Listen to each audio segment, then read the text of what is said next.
Ang emerging concept in positive psychology is the concept of emotional agility. So we'll try to explore what emotional agility is, paano ba to natin ma-apply sa work natin or sa current situation natin ngayon. Okay. So the way we navigate our inner world, our everyday thoughts, emotions, and self-stories is the single most important determinant of our life success.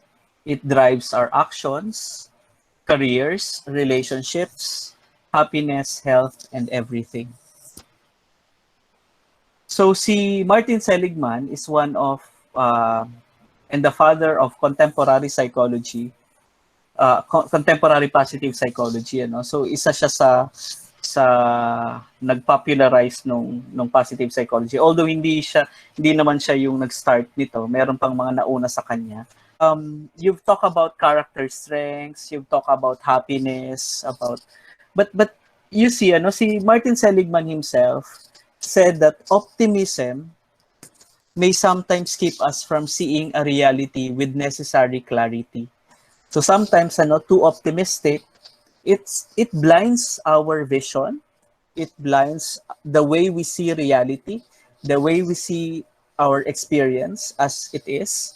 No, so nagkakaroon hindi nagiging clear yung perception natin of the reality. And for him, the goal of well-being is really flourishing. It's not happiness or life satisfaction. So sometimes the misnomer or the misconception is that pag sinabing positive psychology, it's all about happiness. It's not, no? So that's why the term toxic positivity was coined, because really the purpose of well-being is that of flourishing. And this is the reason why he was able to develop the 5 dimensions of well-being, which are engagement, relationships, meaning, achievement, and then the positive emotions or the PERMA. Now, ask yourself, class, do you let your self-doubts, failings, shame, fear, or anger hold you back? So you don't need to answer verbally, but ask yourself. And then, can you be determined, persevering toward key life goals, but just as importantly, have the insight and courage to recognize when these goals are not serving you and adapt accordingly? Now, when we talk about emotional agility, it is a process that enables us to navigate life's twists and turns with self-acceptance, clear-sightedness, and an open mind. The process isn't about ignoring difficult emotions and thoughts. It's about holding those emotions and thoughts loosely, facing them courageously and compassionately, and then moving past them to ignite change in your life. So this is the definition of emotional agility. Emotional agility is also the set of skills that we as human beings need in order to deal with ourselves and others in a way that's healthy. It enables us to respond effectively to the challenges that life throws at us. Emotionally agile people are not immune to stresses and setbacks. So this is the reason why akala natin pag positive psychology, kailangan pag stress, X yan, no? So dapat pag negative thoughts, X yan. So that's not about positive psychology, no? So pag emotionally agile people, like everyone else, hindi sila immune sa stress or sa setbacks. But the only key difference is that they know how to gain critical insight about situations and interactions from their feelings and use this knowledge to adapt, align values and actions, and make changes to bring the best of themselves forward. Now, in the topic of emotional agility, the 4 most common hooks are very important for you to know and to learn. The first one is that of thought blaming. So try to reflect, class, kung isa to sa mga hooks na meron kayo. Number 1 is thought blaming. What is this? This is about treating thoughts as facts. For example, I thought I would sound stupid, so I didn't say it. For example, I asked a question in class and then, wag na lang ako mag-share kasi baka sabihin ng prof ko or ng classmate ko, napaka-stupid naman nung sagot ko. So this is thought blaming, treating thoughts as facts. One example of thought blaming. Another hook is that of monkey-mindedness. What is this? This is about imagining scenarios rather than experiencing them in the current moment or in the now. For example, I'm going to stop contributing to this meeting because my supervisor will inevitably speak over me again. Another hook is that of old, outgrown ideas. This one is very common to all of us. Sometimes we fail or we refuse to unlearn. We refuse to unlearn, and we tend to stick on our old and outgrown ideas. For example, the meaning is relying on obsolete patterns to get us through current problems. So I probably won't get the promotion because things never go my way. Or I probably won't get that high grade that I'm aspiring for because things never go my way. So that's an example of an old, outgrown idea. And lastly, in the 4 hooks, we have the wrong-headed righteousness. What is this? Proving ourselves right at any cost. So I refuse to help until they acknowledge they were wrong. So sometimes we are so blinded and we think na tayo lang yung tama. So we forget that sometimes, and a lot of times also, we commit a lot of mistakes. So it's a humbling experience for us to accept the reality that hindi sa lahat ng oras ay tama tayo. Madalas, nagkakamali din tayo sa mga sinasabi natin or sa mga kinikilos natin. Okay. Another concept of emotional agility is that the sad cost of chasing happiness. So, kanina when I asked about ano yung mga words that comes to mind when we talk about positive psychology, so one of you said it's about happiness, no? So, but in emotional agility, may ibang perception siya about happiness. Sabi niya merong sad cost of chasing happiness. So happiness is great when it's experienced as a feeling in the moment. No, but it's a lousy goal according to this concept.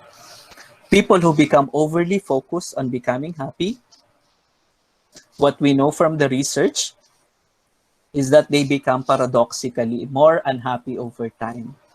There's almost this idea that they set expectations about their lives should be about, and yet the reality is that life's beauty is inseparable from its fragility. Hindi natin pwedeng tanggalin yung pagiging fragile ng buhay dahil gusto lang natin na yung buhay ay palaging maganda. Beauty lang siya, beautiful lang ang buhay. So, inseparable siya sa pagiging fragile din ng buhay. We are baked into a contract with life that has difficulty, that has bad experiences.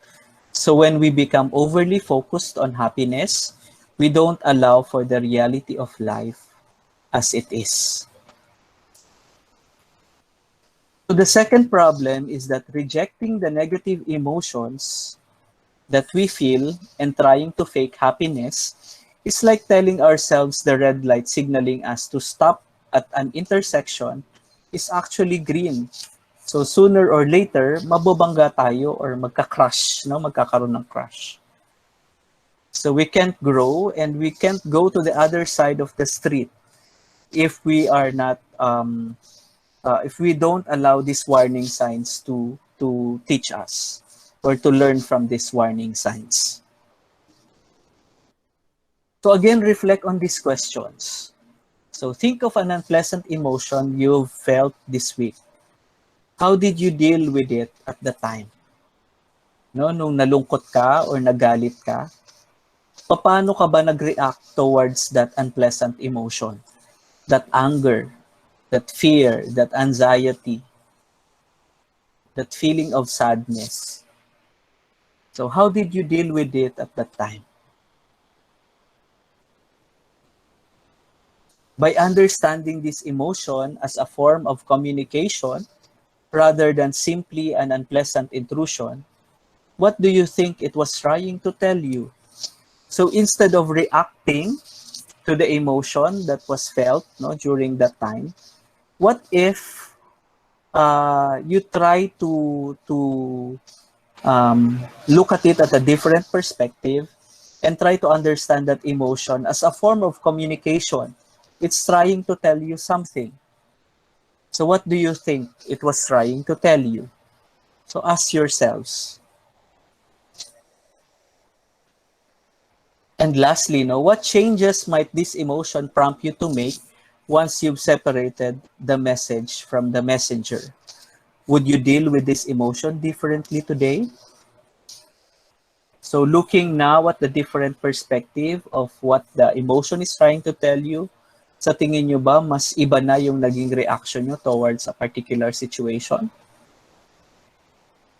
So this is what emotional agility is trying to teach us, trying to teach individuals, ano. And there are four key concepts of emotional agility related to the questions that I flashed in the previous slide. Number one is that of showing up. So instead of ignoring difficult thoughts and emotions or overemphasizing positive thinking, facing into your thoughts, emotions, and behaviors willingly with curiosity and kindness. So instead of dapat hindi ko maramdaman to or dapat hindi ko maisip to, dapat positive thinking lang ako. Instead of doing that, can you try to show up with that emotion? So face into your thoughts or emotions and behaviors willingly. And at the same time, no, try to be curious and kind to that emotion, to that side of you, para mas maintindihan pa kung ano yung sinasabi ng emotions or yung thoughts na yon during that current, at that moment, at that very moment. The second concept is that of stepping out. No? After showing up, detaching from and observing your thoughts and emotions to see them for what they are. So they are just thoughts, they are just emotions. Essentially learning to see yourself as the chessboard filled with possibilities rather than as any one piece on the board confined to certain preordained moves. So this is the second concept. Try to step out from those thoughts and from those emotions. The third concept is that walking your why. Your core values provide a compass that keeps you moving in the right direction. So for example, with the current situation that we are in now, the pandemic, bakit nga ba despite of the pandemic, despite of the limitations in online teaching and online learning, why are you still pursuing and why are you still attending your classes? So try to answer that, no? Because it will point you to your core value. So ano ba yung bina-value mo na despite of the difficulty, despite of the struggle of online class, I will keep on attending my online classes because this is my why. Ito yung core value ko. I wanna do this, I want to achieve this. So balik ka doon sa bakit mo nga ba ginagawa yung mga bagay-bagay. So emotionally agile people know how to walk their whys. So rather than being abstract ideas, these values are the true path to willpower, resilience, and effectiveness. That despite of the pandemic, despite of the current struggles that we are going through, I will go on because this is what I believe, this is my why, this is my core value, and because of that, I can move on to reaching the right direction and at the same time, the path that I would like to take. So this is the third concept in emotional agility on how to become emotionally agile. The last one, the last concept is that of moving on. So small deliberate tweaks to your mindset, motivation, and habits. So how can you change as a person? How can you change your mindset? How can you change your motivation and your habits? So in ways that are infused with your values, again, with your core values, if you take one step at a time, coupled with your core values, then it will make a powerful difference in your life.